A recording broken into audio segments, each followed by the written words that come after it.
At a recent gig, I was asked by the sound engineer about the connections into my Fractal Audio FM3.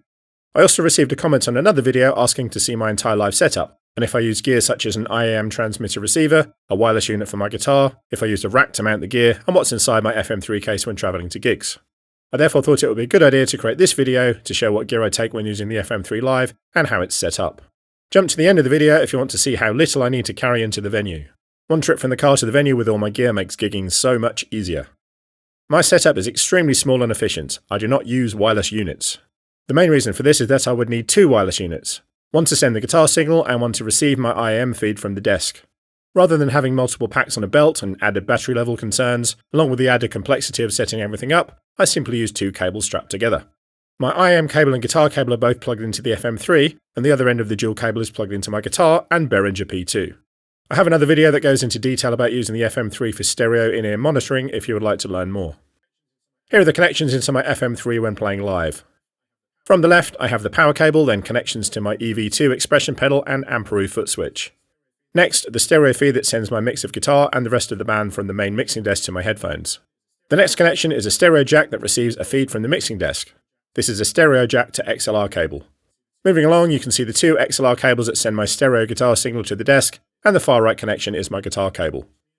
I recently used Planet Wave's elastic cable ties to strap the cables together. These work fine, although they are a bit tight when strapping together three cables. For the longer 2 XLR and XLR to stereo jack cable combination, I found it easier to use a pack of 200 reusable cable ties, which I found on Amazon. I will leave a link to these products in the description. The case I've been using is the G66 FM3 bag. This bag is extremely inexpensive for a case to protect the FM3, and when I ordered the bag, I wasn't expecting the quality to be as good as it is. For a quick load in and out, and to provide reasonable protection for transporting my FM3 and pedals to and from gigs, the G66 bag is perfect.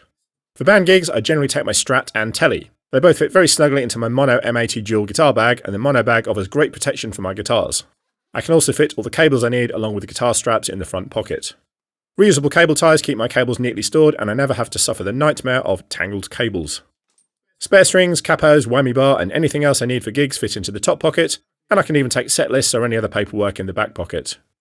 The only other piece of equipment I need to carry is my Hercules triple guitar stand. The triple guitar stand is not much larger than the double stand, and the bass player can use the extra guitar hanger, saving valuable stage space. And that's it! Gone are the days of lugging around my large pedal board, AC30 head, and guitar speaker cab. Setting up and packing down now take very little time, and everything else is so much easier. If you were gigging with an FM3 or any other Fractal audio device, please leave a comment, as I would love to hear your thoughts on my setup and what you are using for your own setup.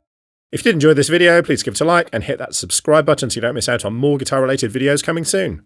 Bye for now.